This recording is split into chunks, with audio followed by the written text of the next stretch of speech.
Listo, bueno, bienvenidos, bienvenidas en este caso. Hoy tenemos unas actividades súper chéveres donde vamos a estar trabajando, pues una pequeña actividad que les había dejado, que era sobre las experiencias de su vida, que tratáramos de buscar al menos una que se pareciera a los ejemplos que vimos la semana pasada. Y vamos a estar resolviendo la pregunta que hizo hermana Natasha, que me pareció súper chévere, para que la pudiéramos trabajar un rato. Y si nos alcanza el tiempo, vamos a estar trabajando de la segunda línea de pedagogía que se llama la línea del constructivismo, que es otra teoría. Entonces, bueno, varias cosas por hacer. Vamos a entregarle este tiempo en las manos del Señor. Y no sé si algún hermano quiera orar para iniciar este tiempo.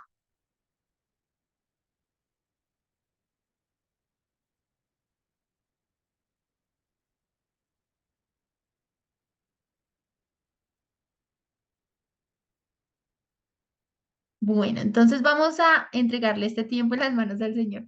Señor Jesús, te damos muchas gracias por este espacio donde podemos aprender, donde podemos compartir como familia de la fe.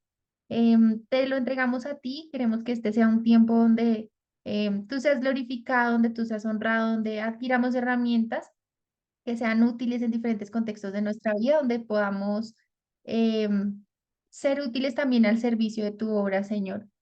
Permítenos tener un corazón enseñable, permítenos escuchar tu voz y cada vez poder aprender más para poder equiparnos, Señor, como esos soldados que tú nos llamas a hacer. En el nombre de Jesús, amén. Bueno. Entonces, quería preguntarle si alguno de ustedes hizo el ejercicio de los ejemplos sobre su vida o sobre algún momento de su encuentro con Jesús relacionados con los ejemplos que vimos sobre el conductismo, que es básicamente era una situación que me haya hecho cambiar mi conducta a raíz de algo que viví, que me contaron que fue en algún momento de mi infancia, algo que fue súper impactante, algo que a raíz de muchas cosas que sucedieron en el entorno, como que esas cosas que pasaron en el entorno, mm, hicieron moldear mi conducta, aunque no fuera que me pasaran a mí directamente. No sé si algún hermano quiere mostrarnos su actividad.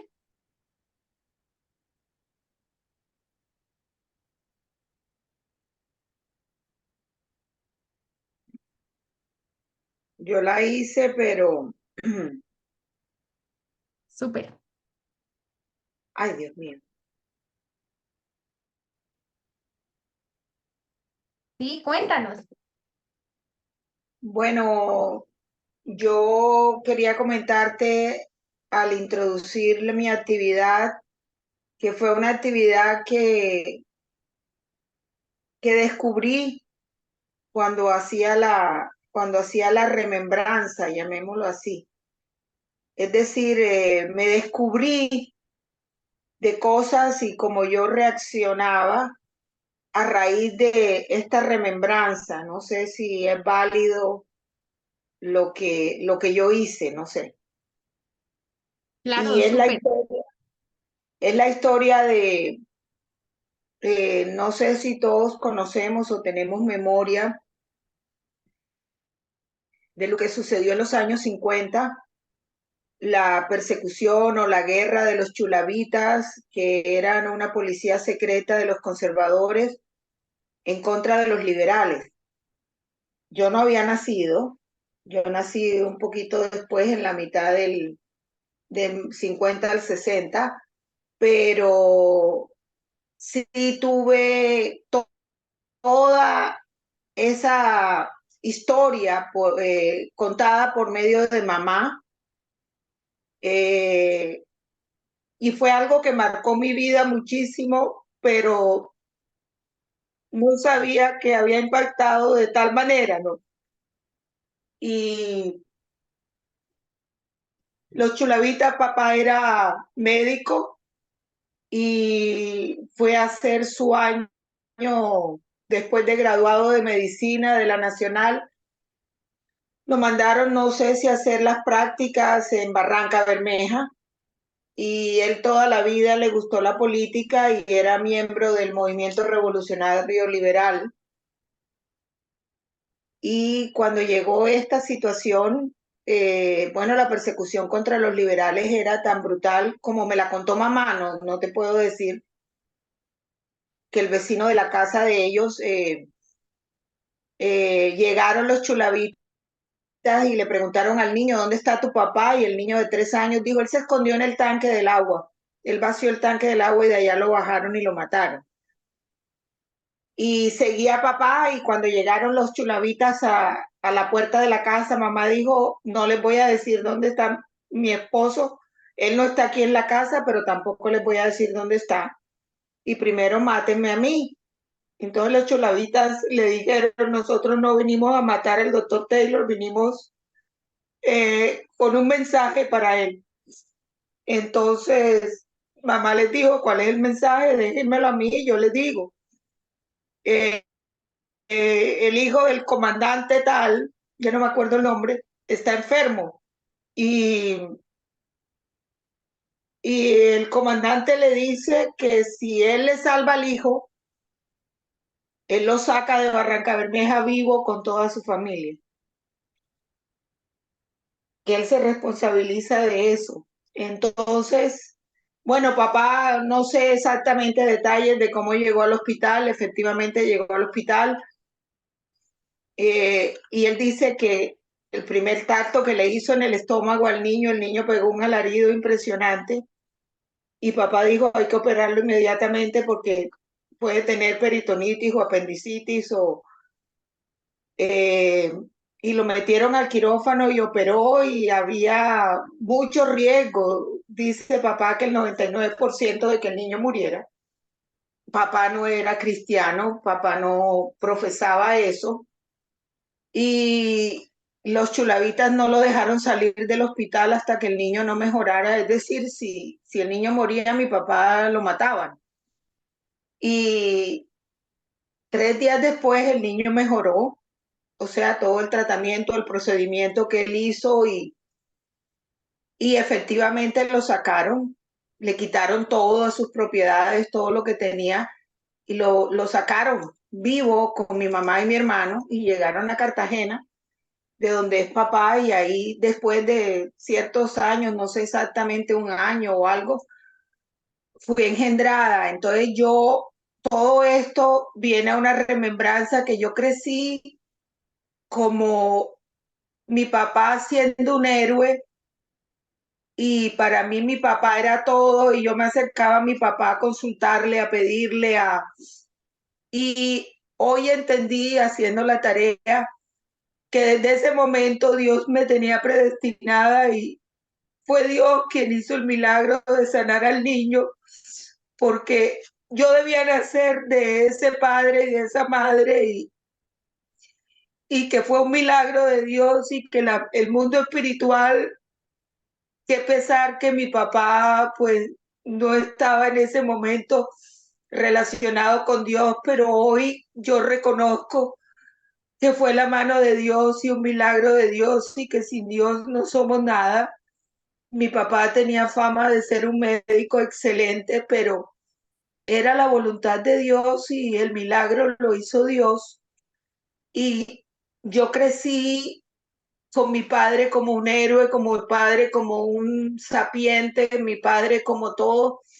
Y un día cuando acepté al Señor, yo decía, papito Dios, yo quiero tener esa relación contigo como la tuve con mi papá, que yo cogía el teléfono y llamaba y siempre encontraba como una respuesta. Entonces me he dedicado a desarrollar esa comunicación de cómo oír la voz de Dios, de cómo dejarlo que Él me guíe y someterme totalmente, pero a la vez de que yo veía a mi papá como un héroe, aprendí a valerme por mis propios esfuerzos, por mis propias habilidades, a no caer si yo recibía rechazo o retos, yo sabía que con mi inteligencia, con mi voluntad, podía salir adelante y entonces hoy lo cambio totalmente por decir, Señor, sin ti no soy nada, pero siempre esa experiencia marcó mi vida porque yo tengo cierto resentimiento, recelo, no resentimiento, recelo.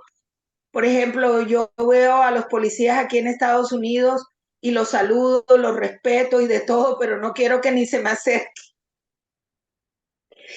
porque siento que de pronto son más malos que yo. Entonces, eso lo tengo grabado en mi mente y no sabía que lo tenía.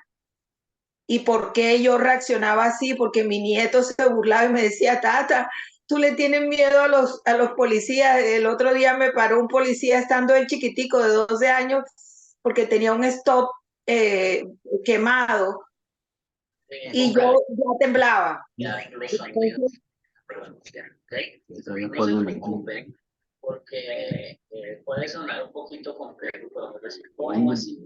Hermanita Romelia,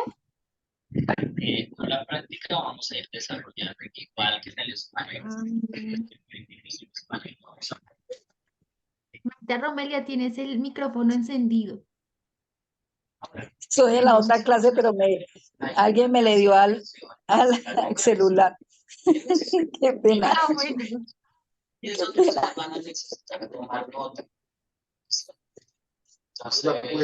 Entonces, bueno, hermanita, qué pena. Estabas hablando y te interrumpimos. tranquila. Entonces te contaba que sí tengo como mi recelo contra la policía y que lleguen y, por ejemplo, ellos llegan por protección o lo que sea. El otro día, por accidente, se hundió la alarma de pánico y enseguida la policía vino. Y yo estaba aquí hablando por teléfono cuando veo a mi esposo parado ahí en la puerta de la oficina, del cuarto donde yo tengo el computador con un policía. Yo me helé. Yo dije, ¿qué pasó? ¿Qué es esto? Claro, quedó ahí pues esa impresión. A mí me gusta mucho el trabajo que desarrollaste porque me parece primero muy profundo y segundo que encuentro como varios elementos. Uno es, como tú dices, mi relación con mi papá me permitió establecer una relación con Dios, que yo creo que esa es una de las premisas y es que nosotros abstraemos a partir de lo concreto. Entonces, en la medida en la que nuestra relación con lo concreto, ¿sí? En este caso, los padres es una relación cercana, es una relación de cuidado, de protección, de cariño, pues nuestra relación con Dios también se ve, ¿cómo se dice? Como que se desarrolla de mejor manera que una persona que, por ejemplo, no ha tenido a sus padres o que sus padres, digamos, no tuvieron esa relación afectuosa. Pero por otra parte, otro elemento que me fascina que mencionaste es cómo tú construyes tu visión de fe a partir del hecho de que el Señor te permitió existir, o sea, en una situación de milagro impresionante, que aún antes de que tú nacieras, Dios ya estaba pensando en tu vida porque preservó la vida de tu papá. Y como un tercer elemento que me parece súper destacable es el hecho de cómo reacciono en este caso, la policía a raíz de todo lo que sucedió. Es decir, aunque la policía es un ente que es una autoridad que está para proteger, en el pasado la autoridad, digamos que, o las personas que portaban armas o las personas que de pronto regulaban o tomaban ese lugar, lo hacían para hacer daño. Entonces ahora siempre que tú ves, como que tienes ahí esa reacción, ¿sí? Que es como cuidarte, protegerte del que demuestra cierta autoridad con armas o sí, o como con ese lugar político, porque qué susto que vaya a pasar algo. Entonces me parece que es un excelente ejemplo. Realmente, pues lo felicito porque me parece que es muy chévere que nosotros pensemos en nuestras propias experiencias de vida y de allí, pues construyamos lo que queremos hacer como sujetos de enseñanza y de aprendizaje. No sé si algún otro hermano quiere participar.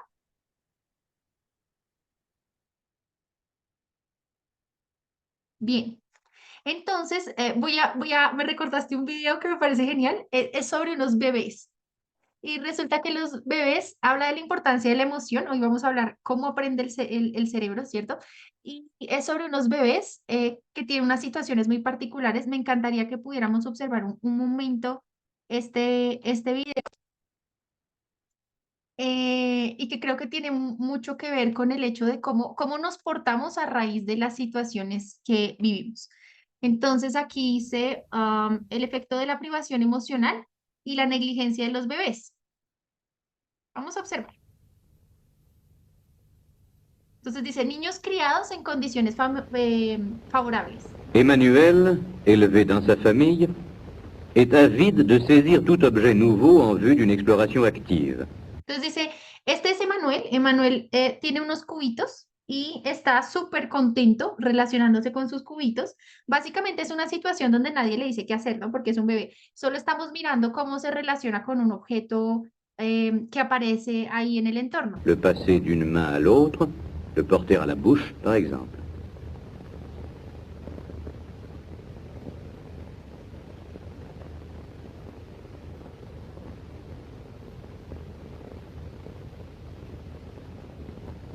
Lo vemos tranquilo, ¿no? Confiado, jugando,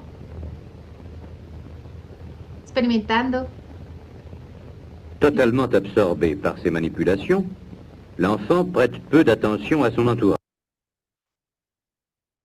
Sí, observemos cómo alguien acabó de acercarse y de todos modos el bebé está pensando en los cubitos, ¿no?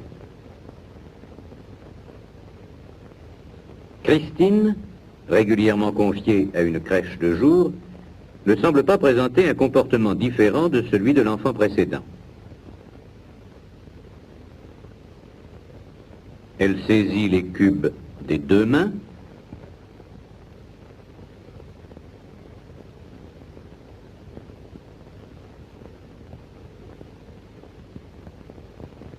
essaie de les superposer, les récupère quand ils tombent. Elle aussi est tout absorbée par son jeu. Ces deux exemples nous ont montré le cas d'enfants dont les conditions familiales offrent toute sécurité.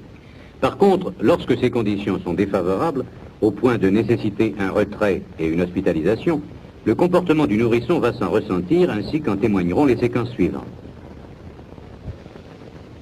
Bueno, ahora la siguiente parte dice los niños que viven en instituciones. Caroline, dont la mère s'est médiocrement souciée, est anorexique.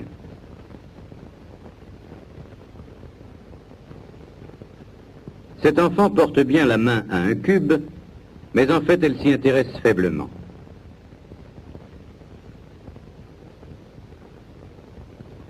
Très souvent, elle jette un regard interrogateur autour d'elle.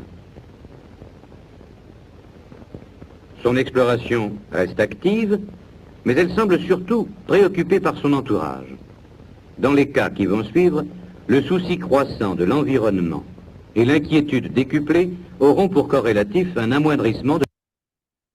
Bueno, entonces ahí estamos viendo en este ejemplo, ya vemos un cambio en la bebé. La bebé ya no está interesada en jugar, ya no es tan confiada, sino estamos viendo una bebé que está preocupada por quién está al lado de ella. El centro de atención es, bueno, quiénes son los que le están pasando las cosas, no tiene mucho interés en jugar. Décuplées auront attention prêtée au jeu. Par exemple, Véronique, également anorexique, manifeste son refus en écartant ses mains d'un geste d'évitement.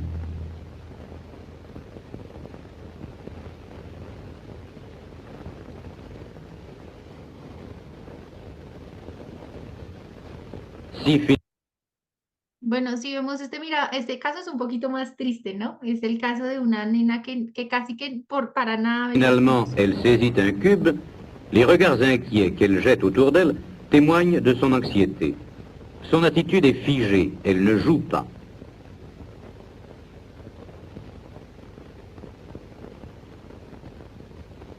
Jean, retiré très tôt à sa famille et hospitalisé après plusieurs placements, épie attentivement les gestes du psychologue.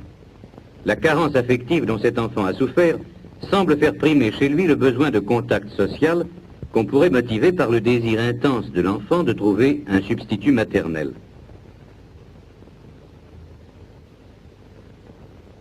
Bueno, en este caso lo estamos observando que ni siquiera los toca, ¿no? O sea, para nada está interesada. Entonces, voy a compartirles este video que me parece muy, muy interesante. Bueno, ahí no termina, pero que nos muestra algo muy importante acerca de el papel que juegan nuestras experiencias en el desarrollo incluso de nuestra personalidad, ¿cierto? Entonces, qué importante el contacto de nuestros familiares, toda la labor que ellos ejercen con nosotros. Ahora pensemos, esto estamos hablando de un bebé donde no ha pasado mucho tiempo, ¿sí? Un año y medio, 6 meses. Pero pensemos ahora qué pasa cuando ha pasado más tiempo. O sea, estamos hablando de un adolescente, por ejemplo, que podría pertenecer a una institución donde no conoció a sus papás, por ejemplo, o de un adulto. Y ya vemos que las implicaciones pueden ser muchísimo mayores. Entonces, definitivamente nuestra conducta está permeada por las situaciones exteriores, ambientales, ¿sí? Y esas situaciones van dándole sentido a nuestra vida, ¿sí? A cómo leemos nuestra vida. Entonces, apenas terminemos clase, les voy a compartir este video que me parece que es muy, muy, muy interesante, a la luz de que a veces nosotros decimos, bueno, esta persona se comporta mal, o sea, esta persona roba, esta persona cometió un crimen, esta persona es aséptica completamente a las cosas del Señor, y a veces como que ese es como nuestro juicio de valor, ¿no? Pero estos ejercicios nos permiten entender cómo nuestra disposición a aprender algo o nuestro comportamiento definitivamente está, digamos, como que construido con las bases de todo lo que hay atrás, ¿sí? Entonces, si hay una persona que es excesivamente desconfiada, pues hay una razón para ello, ¿sí? Bueno, hay personalidades introvertidas, pero excesivamente introvertida, por ejemplo. O por otro lado, si vemos una persona que fácilmente acepta el mensaje del Señor. Bueno, esas son características que también a veces no tienen que ver, bueno, tienen que ver con la obra del Señor, pero tienen que ver con las experiencias de vida. Entonces, vamos a iniciar resolviendo la pregunta de la hermana Natasha un poco, pues es un tema grande, pero vamos a tratar de abarcarlo, dando algunas pinceladas. Entonces, aprender a aprender, ¿listo? ¿Cómo aprendemos? Aprendemos por el entorno. Hay personas que tienen una habilidad natural, o sea, que ya llegan, por ejemplo, por ejemplo, en mi caso, que soy profe de música, ya son naturales, naturalmente tienen como habilidad musical, por decir, pero también las personas aprenden por el esfuerzo, ¿sí? Pero hay otro punto muy importante y es aprendemos de acuerdo a unas técnicas de aprendizaje. Es decir, yo puedo poner todo el esfuerzo que yo quiera, pero si yo no tengo unas buenas técnicas de aprendizaje, es posible que no llegue a un buen resultado, ¿sí? Entonces, quiero pedirles un favor y es que ustedes hagan el ejercicio en su mente. Este ejercicio lo vi en un video y me pareció fascinante. Traten de, en su mente, pensar, sin sacarlo en digital, traten de pensar si ustedes podrían dibujar un billete de 10.000 pesos. Recordemos que un billete de 10.000 pesos, pues realmente lo hemos visto muchas veces en la vida, ¿sí? Pensemos si lo podemos dibujar fielmente. O sea, que ustedes digan, sí, mira, aquí está esto, aquí está esto, aquí está esto, aquí está esto, ¿cierto? Podríamos dibujarlo fielmente sin verlo. ¿Ustedes qué opinan? Yo no. No podemos. Y ese es No. el punto del aprendizaje. Hemos visto toda la vida el billete, pero aún así no somos capaces. Ok, entonces, ¿qué es lo que hace que nosotros aprendamos? ¿Sí? ¿O qué es lo que hace que nosotros, sí, como que captemos la información y esa información para nosotros sea tan relevante que podamos llegar a utilizarla? Bueno, uno de esos elementos naturalmente es la atención. Vamos a definir un poco qué es la memoria.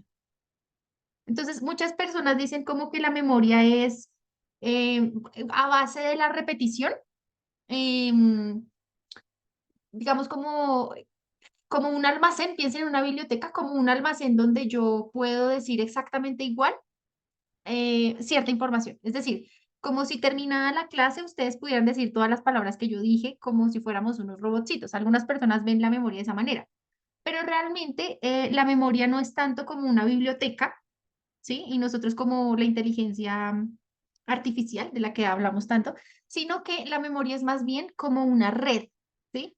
Como una red que se va creando en el cerebro y que nos permite aprender, ¿sí? Entonces, cuando hemos memorizado algo, es un proceso en el que hemos aprendido algo, ¿sí? Entonces, aquí dice, la memoria es la expresión de que ha ocurrido un aprendizaje. Tipos de memoria a corto plazo, como cuando alguien nos dice, ven, dame tu número y no tenemos dónde anotarlo, entonces tenemos ahí una memoria a corto plazo, pero luego se nos olvida.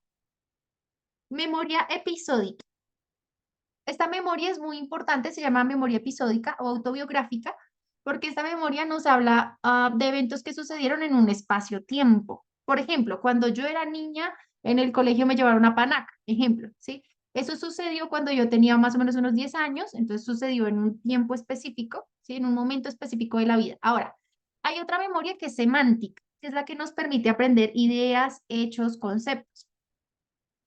La memoria semántica, como se dan cuenta, tiene una diferencia con la memoria autobiográfica y es, mm, ustedes me pueden decir cuándo exactamente aprendieron que las etapas de los seres vivos es nacer, em, eh, o bueno, que las del ciclo del agua es, o que los tres estados del agua son líquido, sólido y gaseoso.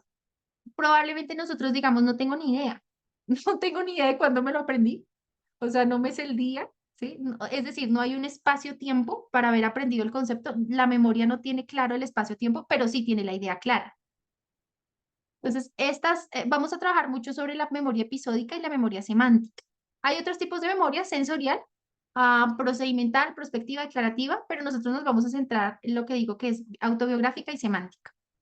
Entonces, ya sabemos que la memoria no es un almacén de datos, sino más bien es una red que tiene conexiones. Nuestras neuronas van creando conexiones.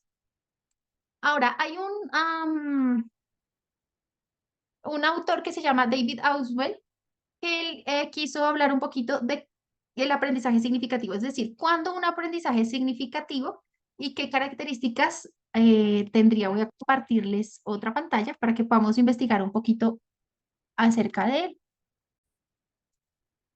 Ujú. Entonces, esta teoría la crea este psicólogo y pedagogo en 1918. Una de las características de los procesos de aprendizaje es que son muy modernos, o sea, hasta hace muy poco tiempo se está hablando de esos procesos.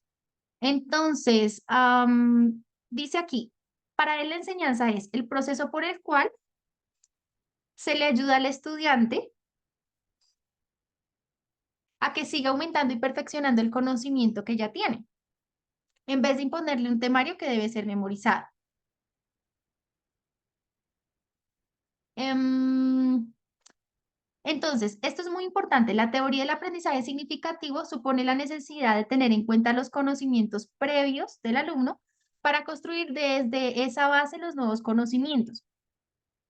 ¿Por qué esto es tan importante? Porque estamos diciendo que nosotros funcionamos como una red.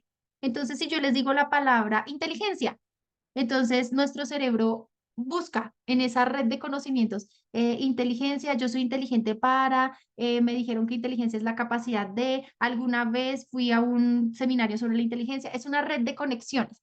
Entonces, si nosotros no relacionamos el aprendizaje nuevo con algo que ya hayamos vivido, lo vamos a olvidar.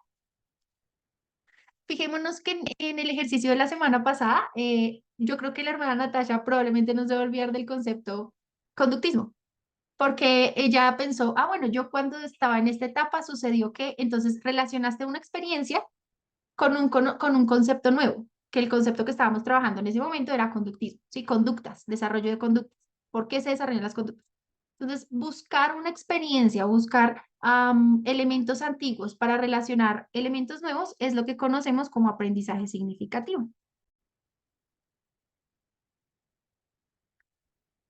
El factor más importante que influye en el aprendizaje es lo que el alumno ya sabe.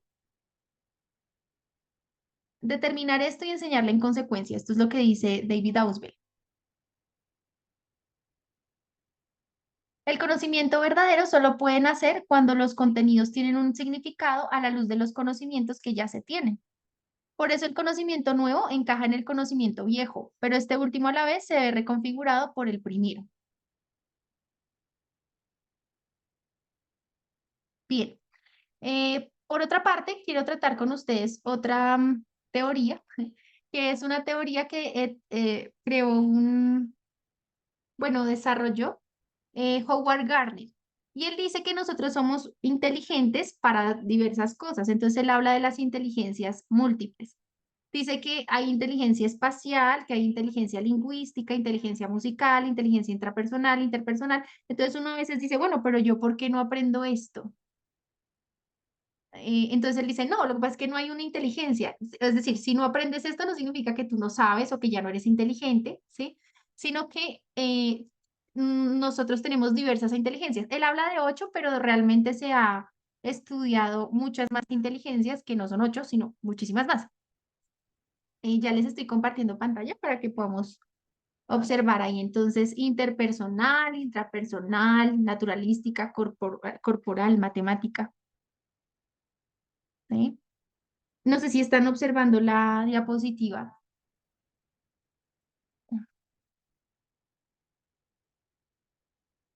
Creo que no, ¿verdad? Sí, señora. ¿Sí le estás observando? Ay, gracias, es que yo aquí no la veo, pero súper. Entonces, aquí están las inteligencias que él al menos descubrió que al menos eran 8. Y él va a tratar cada una, digamos, como de manera separada. Vamos a ir directamente a esa sección. Howard Gardner, pum, pum, pum, pum.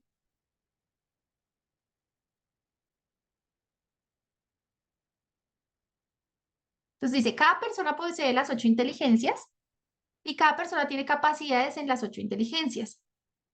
La mayoría de las personas pueden desarrollar cada inteligencia hasta un nivel adecuado de competencia y podemos estimularlas y enriquecerlas. Hay muchas maneras de ser inteligentes dentro de cada categoría. Las inteligencias por lo general trabajan juntas de maneras complejas y las inteligencias interactúan entre sí.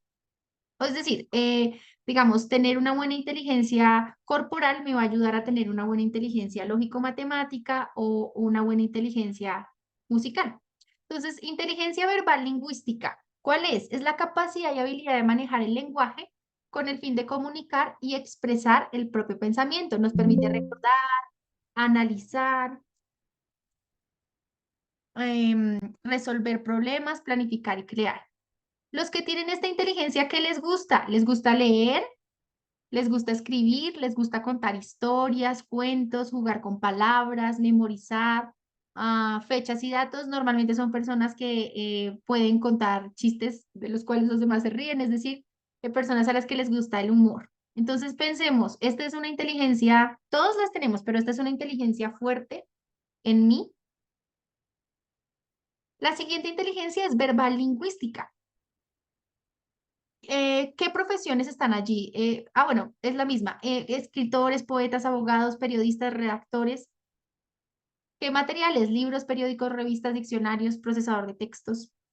¿Sí? ¿Y qué actividades podemos hacer para desarrollar esta habilidad? Debates, escritura creativa, diarios, entrevistas, escuchar y leer cuentos. Son formas de aprender para esa persona. Personas que son lógico-matemáticas, según inteligencia. Tienen la capacidad para pensar de forma lógica y razonada, para construir soluciones y resolver problemas, para utilizar y apreciar las relaciones abstractas. ¿Qué les gusta? Les gusta utilizar el razonamiento experimental, preguntar, resolver rompecabezas, descifrar códigos. ¿Quiénes tienen esta inteligencia, digamos, predominante? Científicos, ingenieros, investigadores, matemáticos. Y que podemos hacer para desarrollar este tipo de inteligencia o trabajar con este tipo de personas? Analogías, silogismos, proyectos de investigación, mapas conceptuales, trabajo con el método científico. ¿Qué materiales podemos utilizar para, este es como población infantil, ¿no? Tangrams, puzzles, dados. Inteligencia musical. Es la capacidad para reconocer, apreciar y producir ritmos, tonos y timbres acordes con voces e instrumentos. ¿Qué les gusta a las personas que tienen esta inteligencia? Cantar, entonar melodías, llevar el ritmo con los pies, tocar instrumentos. Evidentemente profesionales, músicos, cantantes, compositores, directores de orquestas. ¿Y qué podemos hacer para que esas personas con inteligencia musical aprendan? Podemos colocarles actividades de cantar, de crear canciones, de interpretar música, de expresar sentimientos por medio de la música, incluso de aprender cosas cantando, elaborando canciones. Cuarta inteligencia es la inteligencia cinético-corporal. Es la capacidad de utilizar todo el cuerpo o parte de él, dedos, manos, brazos, piernas, de forma armónica y coordinada. Pensemos en una persona que danza para expresar ideas y sentimientos. Se manifiesta por unas destrezas concretas como tener conciencia corporal. ¿Qué les gusta? Saltar, bailar, correr, hacer deportes, mímica. Entonces nosotros en ocasiones encontramos personas que son mucho más activas. Y entonces, bueno, normalmente uno dice, esta persona, digamos, mientras yo estoy dictando clase, esta persona está dibujando o esta persona está moviéndose por los espacios. Sobre todo en las edades infantiles, eso es evidente. No significa bueno, que esa persona, uno, no esté prestando atención, porque muchas veces es lo contrario, es su forma de prestar atención, pero tampoco significa que pues esa persona no esté desarrollando el conocimiento ni que sea poco inteligente en las diferentes inteligencias. Sencillamente, pues demuestra que tiene como, como que, como que como que su destreza principal es el área corporal. Entonces, allí encontramos deportistas, artesanos, cirujanos, bailarines. ¿Qué podemos hacer con esas personas? Manualidades, marionetas para que aprendan, creación de coreografías, dramatizaciones, mimos, etc. La siguiente inteligencia de la que nos habla Gardner es la inteligencia visual espacial. Es la capacidad para visualizar acciones antes de realizarlas, lo que permite crear en el espacio figuras o formas geométricas. Poseen una buena organización espacial que les permite imaginar, manejar y resolver problemas espaciales. ¿Qué les gusta a estas personas? Pensar con imágenes, diseñar, visualizar, construir. ¿Quiénes están allí? Arquitectos, inventores, marineros, escultores, pintores. ¿Y qué podemos hacer con esas personas? Herramientas de aprendizaje, murales, carteles, folletos, ahí lo pueden ver ustedes, creación de videos, creación de películas, ah, rompecabezas, etcétera. Entonces, considero que esta información es muy importante porque nos está enseñando que no hay una sola manera de aprender, ¿sí? Sino que como tenemos múltiples inteligencias, entonces también deben haber múltiples recursos para que nosotros podamos aprender desde diferentes puntos de vista. La siguiente inteligencia es inteligencia naturalista. Esta es la capacidad de comprender el mundo natural y trabajar eficazmente en él, habilidad para observar, plantear y comprobar una hipótesis. ¿Qué les gusta? Utilizar el razonamiento, investigar y proteger el medio ambiente. Ay, sí, Natasha, cuéntame. Hacer una pregunta relacionada con la parte visual espacial. Yo tuve una experiencia con una materia que se llamó descriptiva, o se llama descriptiva todavía, no sé. Y tú por pedazos vas visualizando el sólido, llamémoslo así, y yo visualizaba el sólido, pero cuando lo tenía que trasplantar al papel, yo lo visualizaba perfecto, pero cuando yo lo tenía que trasladar al papel para hacerlo, yo no podía. Y yo le decía a la profesora, yo sé el sólido, yo sé que es una rampa con una saliente, con un atrio, pero yo no la puedo pintar y no me daba la mano para pintarla. Sí, muchas veces esa falta de procesos, porque, bueno, digamos como una de las bases de esta teoría es todos podemos aprender todo, pero tiene que haber unos procesos previos, ¿sí? Porque hay un ejemplo que dice, bueno, no es lo mismo que yo bote una persona así y le diga nade como pueda. Entonces esa persona va a decir, bueno, sí, pues muevo los pies, muevo las manos, nado, trato, ¿no? Que si yo le doy a esa persona herramientas desde el principio, o sea, le ayudo, ¿sí? Le colaboro, entonces le digo, bueno, mira, vamos a hacer esto, vas a hacer estos ejercicios de nada, y entreno con esa persona hasta que esa persona llegue a ser profesional en eso. Hay una diferencia en los dos casos. En el primero, aunque puedes en los dos casos nadar, claro, pero si hay un proceso correctamente acompañado, correctamente dirigido, probablemente tú puedes llegar a hacer un mejor trabajo, ¿sí? ¿A qué me refiero? A que tú puedes, eso que tenías en la mente lo puedes pasar a real en un proceso donde se ha graduado, ¿no? De pronto no donde le diga, hágalo como pueda y veo cómo es que lo uso, ¿sí? Sino en un proceso donde tú puedas ir aprendiendo poco a poco qué elementos requieres para construir ese conocimiento, ¿sí? Entonces, la premisa Pero de la estas gente que inteligencias. tenía talentos para dibujar lo sacaba rapidito, es decir, mi compañero yo le decía, es esto, y él pintaba de una vez la rampa con la saliente y le salía rapidito, a mí la mano no me respondía, era impresionante, es decir, yo no podía y lo tenía aquí en la mente clarito. Sí, hay unas habilidades natas, pero muchas personas, por ejemplo, creen que, digamos, en mi profesión como músico, hay gente que dice como, wow, es que eso es como imposible de aprender, pero está realmente más que caída esa teoría, porque en realidad cuando tú haces unos procesos llegas a unos resultados, ¿sí? Y Ay, qué chévere. aprender música es tanto como aprender matemáticas, o sea, son los mismos procedimientos. Lo que pasa es que se ve un poco místico porque culturalmente no conocemos esos procedimientos. Igual que dibujar bien. Hay gente que dibuja bien y tiene un sentido de proporción de manera nata, pero no significa que si yo no me esfuerzo y hago los procedimientos correctos, no pueda dibujar muy bien, ¿sí? Inclusive llegar a tener de pronto el mismo nivel que una persona que lo hace, digamos, porque lo aprendió de manera nata. Muchas veces incluso el esfuerzo supera em, la misma experiencia o esos mismos saberes previos, ¿no?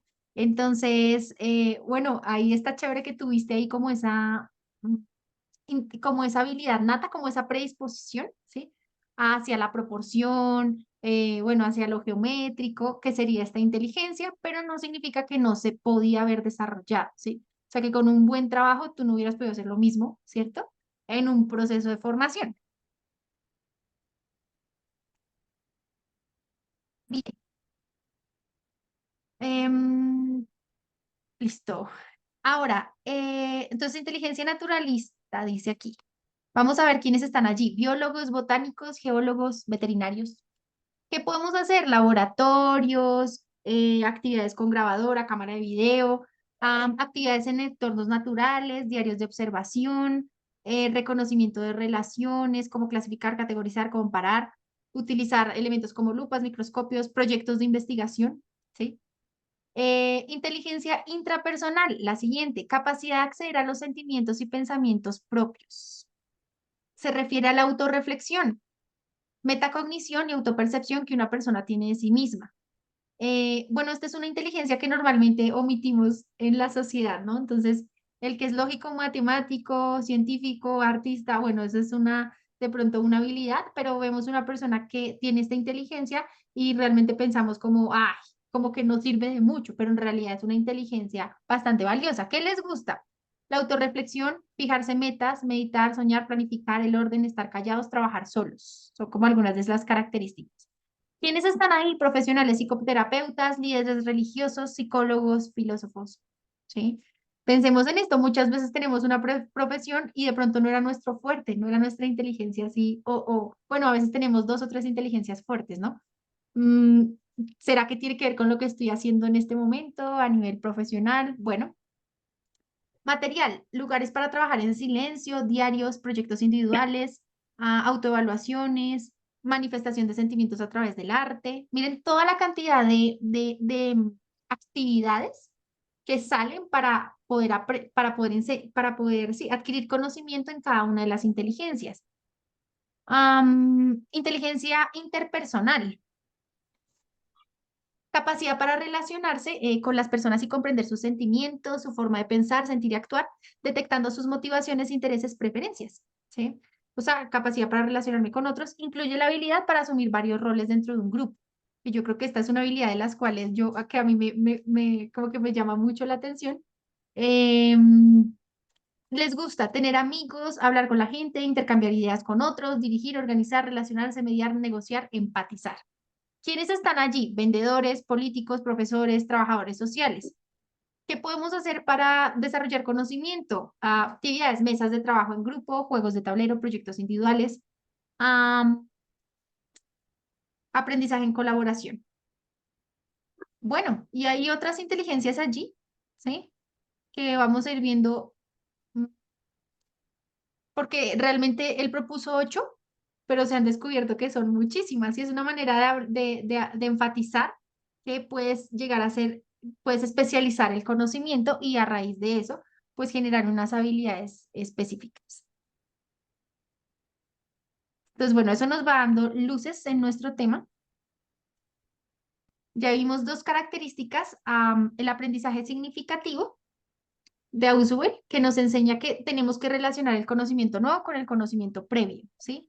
Y las inteligencias múltiples que nos enseñan que de acuerdo a nuestro pensamiento, no existe una sola manera de ser inteligente, por lo tanto, no existe una sola manera de llegar al conocimiento, sino existen múltiples maneras para, digamos, como que múltiples capacidades que podemos ir desarrollando. ¿Cuáles son las características de un conocimiento profundo?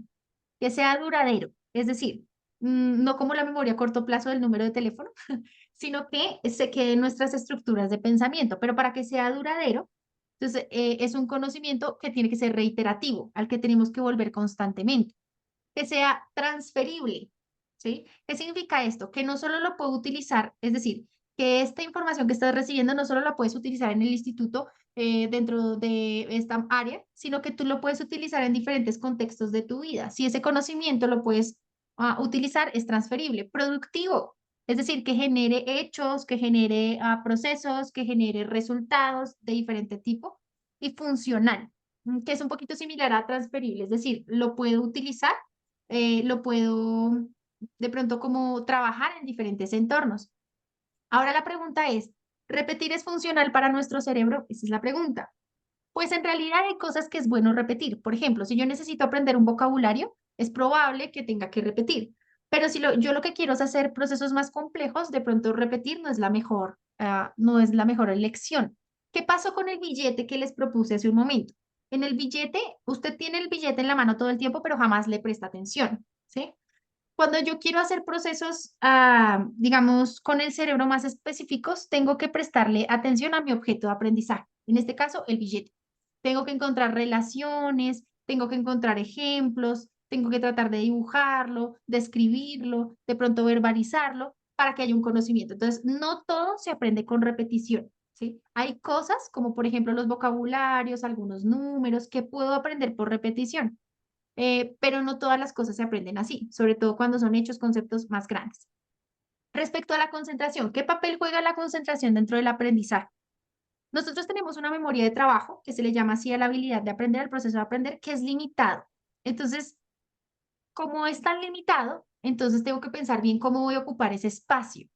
Por eso es ideal que cuando nosotros estamos trabajando haya un espacio de silencio.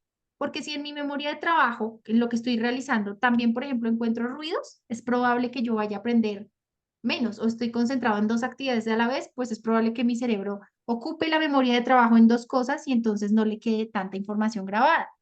Ahora, hay personas que ya están acostumbradas a trabajar con música y que les funciona bastante bien. Dicen, yo me concentro con música. Em, en este caso, que se sugiere que sea una música instrumental, relajante, sin letra, ¿cierto? Y que los espacios físicos inclusive sean adecuados para que yo me pueda concentrar en una tarea.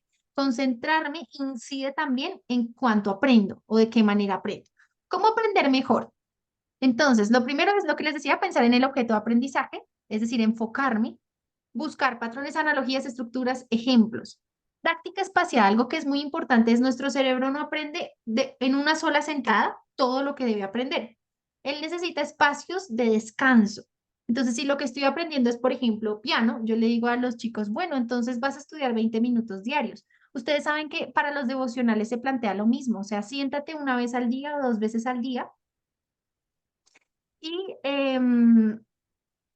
y busca en la palabra de Dios cada día y vas a encontrar, ¿cierto? Vas a encontrar ahí la voz del Señor, pero no es lo mismo que yo me siente una vez 8 horas, porque mi cerebro no puede procesar esa información, él necesita de espacio para crear esa red neuronal. Por eso es mejor que yo cada día disponga 15 minutitos para buscar al Señor, para hacer la actividad que quiero hacer, la que quiero aprender, y no que en una sola sentada trate de aprenderlo todo una vez, porque es probable que después el cerebro lo deseche. Hay una serie de reglas memotécnicas, como por ejemplo imaginar historias, agrupar información en subgrupos más pequeños, relacionar objetos con cosas que quiero aprender, ¿sí? Utilizar rimas, canciones, iniciales como acrónimos, secuencias numéricas que me permitan aprender la información. Otro proceso para aprender mejor es repasar. Repasar es evocar lo que ya aprendí, ¿sí? Este proceso es sumamente importante si quiero que lo que aprendí sea duradero. Por eso ustedes terminan clase y es probable que ahí tengan el videíto y se deje una actividad. Eso se hace porque es muy importante volver al conocimiento, ¿sí? Con un ejemplo práctico, bueno, y los tiempos de descanso. Ahora, ¿qué papel juega la emoción? Habíamos hablado hace un momento, habíamos visto un video de unos niños, ¿cierto? Y mucha gente dice que si hacemos actividades emocionalmente intensas, vamos a lograr que haya un aprendizaje más profundo. Eso no es tan cierto, porque cuando ustedes tienen o cuando tenemos emociones intensas, esas emociones se guardan en la memoria biográfica, ¿sí? Es decir, por ejemplo, alguna vez me sacaron al jardín botánico cuando estuve en el colegio, ¿sí? Y para mí fue emocionante. Bueno, eso queda en la memoria episódica, es decir, en la memoria biográfica, pero no por eso significa que yo voy a guardar conceptos, hechos y habilidades. Es decir, no necesariamente ayudan a la memoria semántica. Entonces, ¿qué papel juega la emoción? Si finalmente eso no me va a ayudar a aprender conceptos, sino más bien como que va a ser un recuerdo bonito, ¿cierto? Pero no realmente me ayuda a fijar conceptos. Entonces, ¿para qué sirve la emoción? La emoción es importante porque si yo estoy motivado, voy a realizar las actividades necesarias para aprender, ¿sí? ¿Qué pasa? Cuando yo tengo la creencia de que no soy capaz de aprender, pues probablemente no vaya a realizar los esfuerzos que necesito realizar para aprender algo, ¿sí? Entonces, si yo digo, no, yo no soy capaz de aprender eso, entonces es probable que pues no lo aprenda en consecuencia, porque no voy a recorrer ese camino. Pero como les decía antes, no significa que entre más emocionante sea una actividad, más recuerdes un concepto, un hecho, una habilidad, no necesariamente. ¿Sabías que de los 0 a 3 años la memoria autobiográfica no está desarrollada, pero la memoria semántica sí? Por eso, desde que los bebés son bebés, esas experiencias semánticas son tan importantes, es decir, acercarlos a personas con un lenguaje especializado, acercarlos a actividades hacia aprender, y tanto es así que han comparado niños a los 3 años y se han dado cuenta que el entorno socioeconómico, el entorno educativo, hace que haya niños que tengan a los 3 años mayor disposición para aprender algo que otros. Es decir, que tienen más recursos en su red neuronal, por decirlo así, para crear conexiones. ¿Por qué? Porque han sido expuestos a mayor cantidad de aprendizajes o de diversos aprendizajes. Y pues, como les decía antes, la memoria semántica sí se está desarrollando. La capacidad de aprender lenguaje, gestos, conceptos de forma obviamente concreta. Entonces, qué importante es desde el inicio de la vida pensar en esto. Hay dos personas que vamos a observar que hablaron sobre técnicas de aprendizaje. Una es Richard Feynman, que era un físico, tuvo lugar en hallazgos sobre la mecánica cuántica en Estados Unidos, vivió de 1918 a 1988 y trabajó en el tiempo en el que se estaba desarrollando la bomba atómica en la Segunda Guerra Mundial. Él tiene un técnica que se conoce como la técnica Feynman. Él trataba de ¿cómo se dice? Él trataba de aprender él mismo, o sea, él quería llegar a un aprendizaje mucho más profundo y él dice que hay que elegir un tema para aprender, a leer un contenido, ¿cierto? Pero después hay que fingir enseñarlo, ¿sí? Como si ustedes fueran los profesores, hablando en voz alta, buscando el orden lógico de ese conocimiento. Cuando uno trata de enseñarlo, hay que identificar cuáles son las fallas al enseñarlo y luego hay que corregir el contenido, ¿sí? ¿Qué dice él? Que es muy importante hablar en un lenguaje sencillo, es decir, no utilizar palabras tremendamente complejas, sino tratar de hacerlo utilizando un lenguaje sencillo. Esta es una de las técnicas. Creo que por tiempo no alcanzamos a ver otra, pero vamos a ver otra que se llama aprendizaje activo. ¿Y cuáles son algunos de los estilos de aprendizaje? Por ahora, ¿qué podemos entender? Que el aprendizaje es diverso, porque nosotros somos diversos y tenemos diversas inteligencias. Por ejemplo, esta técnica Feynman está buenísima, que la podamos aplicar esta semana a un tema que nos guste.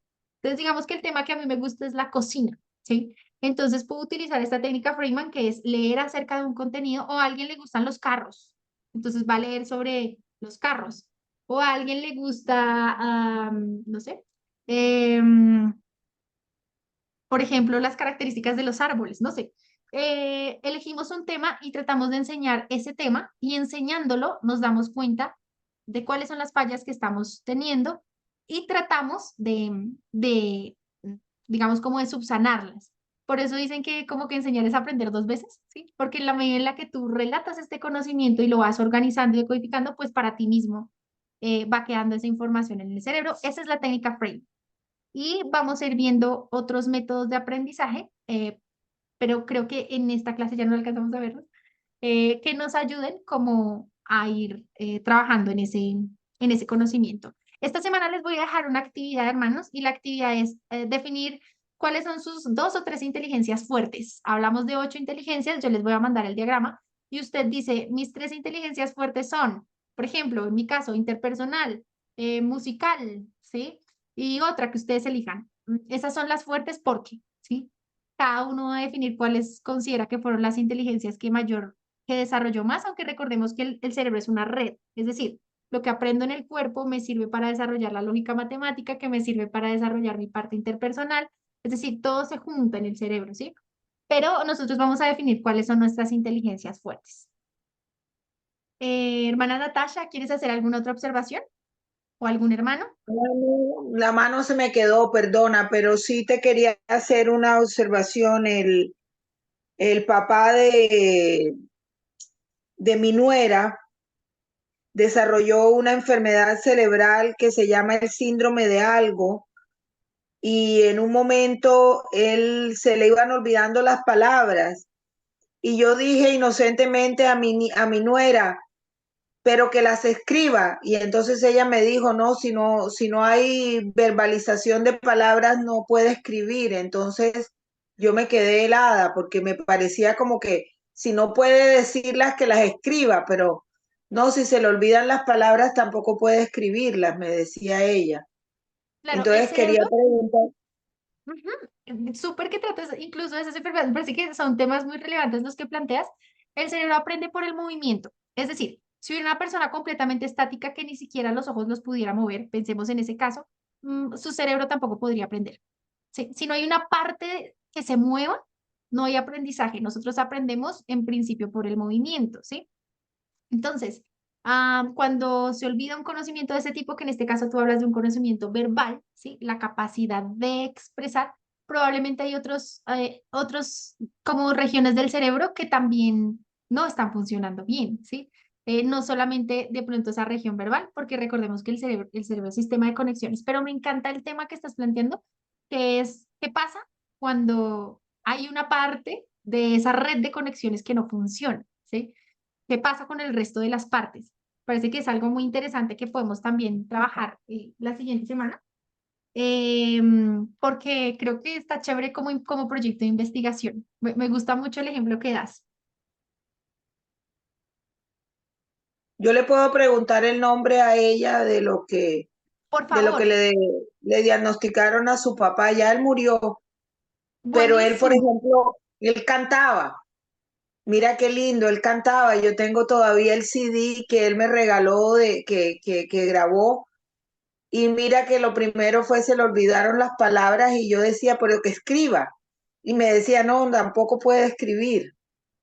Entonces, Tremendo. Entonces, vamos a hablar de algunos de estos, de algunos de estos, digamos, como características que aparecen con las enfermedades. Yo voy a tratar de investigar un poco y continuamos con el tema de cómo aprender, que es el tema que estamos desarrollando. Muchas gracias, hermanos. Muchas gracias también por tu participación, Natasha, por enriquecer la clase. Bienvenidas todas las participaciones. Recuerden que este es un lugar donde podemos participar todos. Dios les bendiga. Dios les bendiga. gracias, muy amable para ti. Gracias. Bendiciones. Nos vemos en el culto. Dios los bendiga. Gracias. Ahí oración, hermana. Sí, señora, ya está el link ahí ahí en una de las clases está el link ya. Ya Ya me van a, conecto, ya me bueno, conecto. Gracias, bueno. gracias.